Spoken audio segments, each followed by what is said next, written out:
O ser humano sempre vive alarmado, isso faz parte do nosso instinto de sobrevivência. Eu fico imaginando os habitantes da caverna, lá atrás, né? Aqueles que só tinham fogo, tocha, tal, alarmados por um barulho diferente enquanto dormiam, por exemplo, ao relento ou embaixo de uma árvore.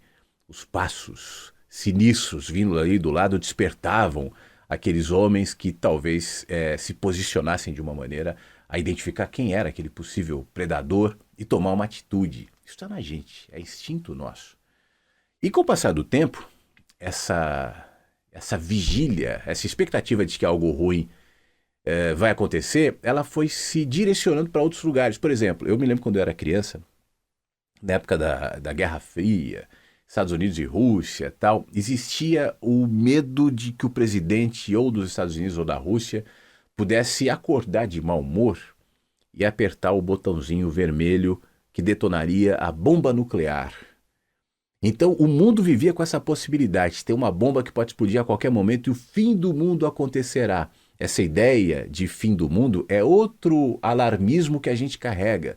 As religiões, quase todas elas, trazem esse componente de que em determinado momento o mundo vai acabar, vai se redimir, vai melhorar. Esses dias mesmo eu via um debate entre dois religiosos, religiões alternativas, um espírita e outro representante de ETs na Terra tal, falando justamente sobre isso. A iminência do fim do mundo, isso que a gente está vivendo é uma preparação para uma humanidade melhor que virá daqui a pouco, com a invasão de ETs e não sei o quê. E eu estava pensando, isso é exatamente a mesma ideia, o mesmo conceito das religiões que dizem o mundo vai acabar e Deus e Jesus virá das nuvens tal. Isso é um conceito que a gente carrega. Porque lá atrás isso já estava plantado na gente. A iminência do perigo e da remissão. Eu corro risco se eu não tomar cuidado. Se você vasculhar em si mesmo, você vai ver o quanto isso está presente no seu dia a dia. Aliás, antes da gente seguir nesse assunto, deixa eu só lembrar que se você não se inscreveu aqui no canal, é importante que se inscreva. O YouTube só identifica um conteúdo como relevante se ele gera engajamento. E esse engajamento tem a ver justamente com isso. Inscrição no canal, gostei, não gostei, comentários, a interação com o vídeo. Então, se você gosta aqui do meu conteúdo, do meu canal e não se inscreveu ainda, poxa vida, se inscreve. É importante para que a gente saia da bolha e tenha o conteúdo distribuído para mais gente. Mas voltando para a história da vigília, da iminência do perigo, né? Se isso é uma condição natural e a gente carrega, até por questões de instinto, e é explorado por nossas crenças, por conta disso, arquétipos religiosos vão sendo formados, então a gente está sempre na iminência de algo que vai acontecer, né? Você imagina nessa sociedade da informação cada vez mais presente, cada vez mais abrangente em todos os sentidos, para o bem e para o mal, né? No sentido de qualquer um pode falar qualquer coisa, não é à toa que a gente vive num período de fertilidade em relação às notícias falsas, por exemplo, né? Estou falando essa coisa do mundo acabar. Esses dias uma parente, uma tia, mandou um vídeo num grupo de família alarmada e para o conhecimento de vocês de uma matéria totalmente fake, nitidamente montada ali, dizendo que uma nova religião está sendo criada. Essa religião, encabeçada pelo Papa e pelo chefe do islamismo, vai unificar as duas crenças e determinar que agora todos façam parte dessa religião. Todos os conceitos antigos do cristianismo, toda a leitura da Bíblia, toda a crença que até hoje foi valorizada como uma crença cristã, por exemplo, vai ser sucumbida por essa religião encabeçada pelo Papa e pelo líder do islamismo e vai subjugar a sociedade numa nova crença em nome da paz mundial. Aí a minha tia dizia, tá vendo? É o que a Bíblia já estava propondo tal, sem cogitar que aquilo tudo é falso. Nela só encontro eco porque a expectativa alimentada por uma vida inteira de crenças nesse sentido, só ganhou terreno fértil ali, porque essa terra só estava esperando uma sementinha desse tipo cair para confirmar, né, os seus próprios medos. E é nessa expectativa que, de alguma maneira, a gente vive. Eu estou aqui usando um exemplo da religião, mas se você parar para pensar que os telejornais, por exemplo, logo pela manhã, ou os sites de notícia, enfim, as informações estão o tempo todo te prendendo na iminência de algo negativo, de algo ruim. Ligue, por exemplo, pela manhã, qualquer telejornal.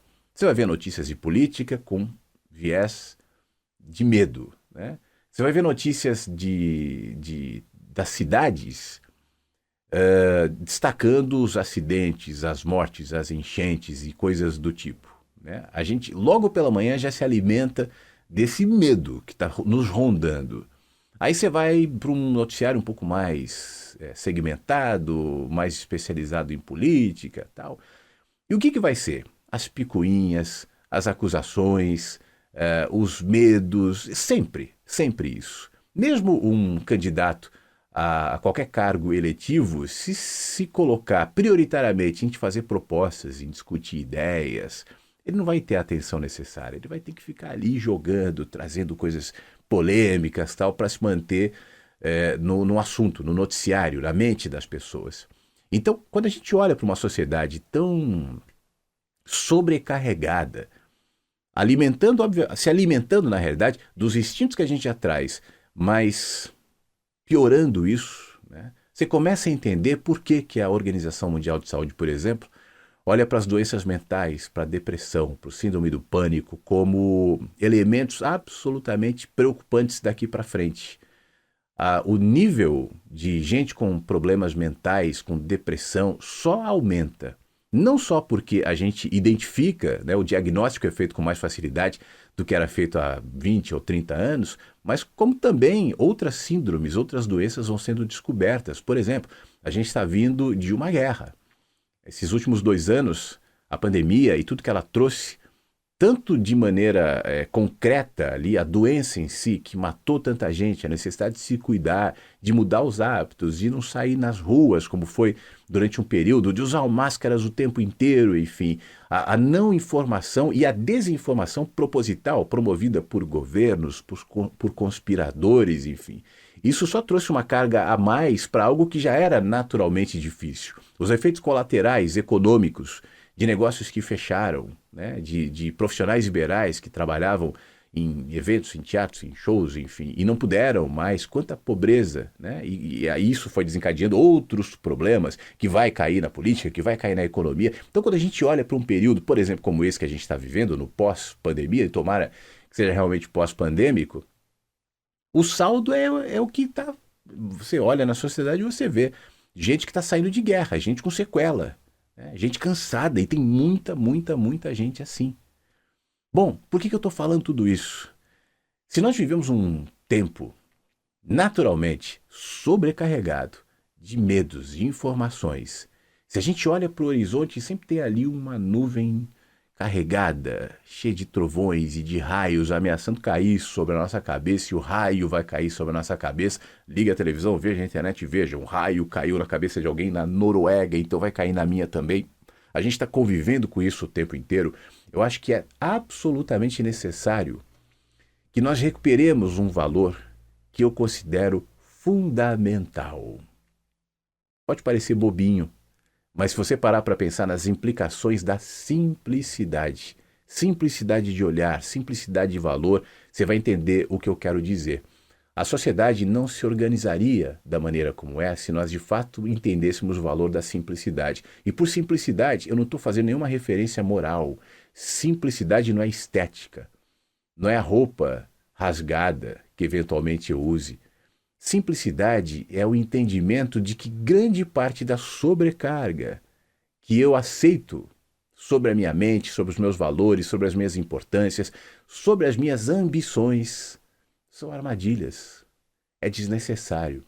Simplicidade tem a ver com a habilidade de tirar os pesos sobressalentes, as preocupações desnecessárias, os medos implantados em mim, artificiais, e andar com liberdade em direção ao que realmente importa.